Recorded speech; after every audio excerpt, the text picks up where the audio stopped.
Guys. It's race week. Yes, it's race week. What's going on FP1, which by the way is going to be taking place like literally in 2 days. We're so close to the start of the season. And I'm here on Canada Day. If you couldn't tell, I've got a Cape Breton shirt and a Banff hat on. I don't live in either of those places, but they're both beautiful. I've been to both, and if you're Canadian, happy Canada Day, even though this is going up like 2 days after Canada Day, but it's fine. So yes, unfortunately, the season starts at another significant portion of my year. Girlfriend and I have our anniversary this weekend. Don't worry, I'll still be watching the race. You just won't be getting a regular Monday upload. So here you have a Friday upload, because this will be Friday. Last upload before the season starts. I wanted to get one more in before we go lights out. And the big one here is my fantasy team, what I'm going to be rocking as my fantasy team for this season. Obviously, it might change out and whatnot, but we're going to take a look, see what I've got, and a couple things to remember for my fantasy team and why I chose these drivers is basically the big thing going forward is affordability and talent. Keep that in mind. Let's get into it.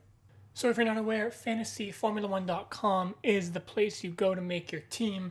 You get to pick 5 drivers and 1 constructor, and you have a budget of $100 million.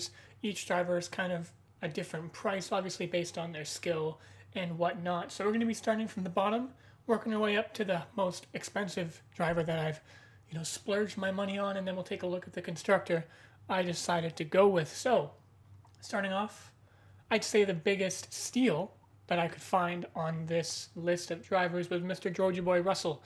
Only $5.9 million.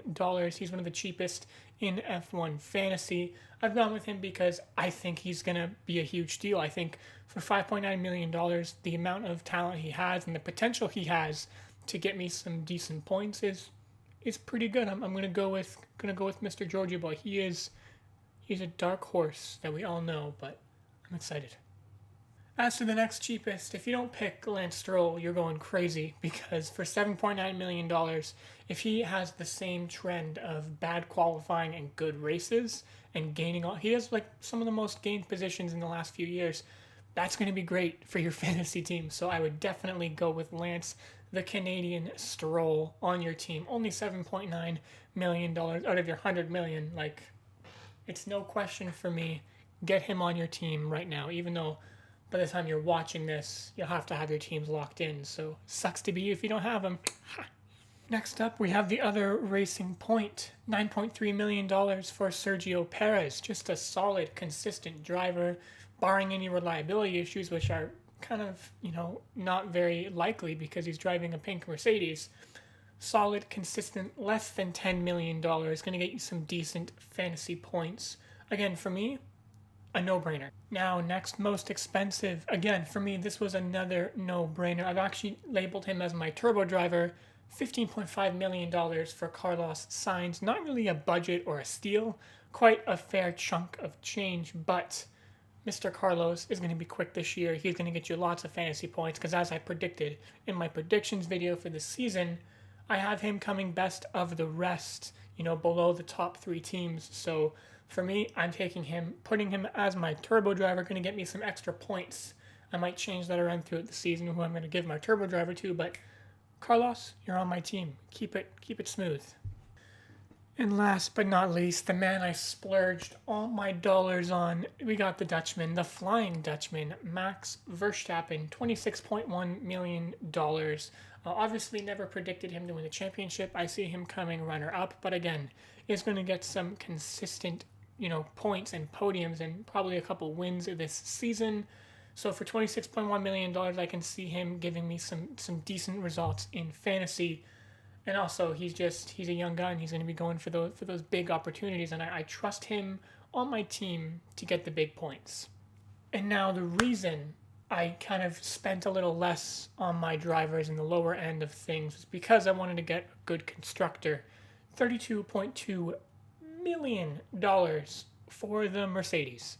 They're going to win the constructors this year, guaranteed. Even though I predicted Sebastian to win the title, I still think it's going to be a Mercedes Constructors Championship.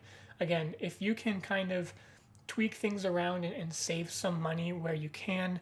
I think it's a very smart idea to go with the Mercedes. They're going to win the constructors.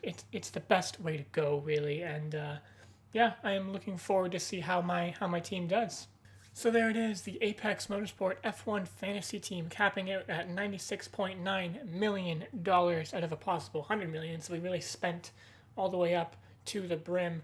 Drop a comment down below who you guys are rocking on your team. I'll let you know why mine's better.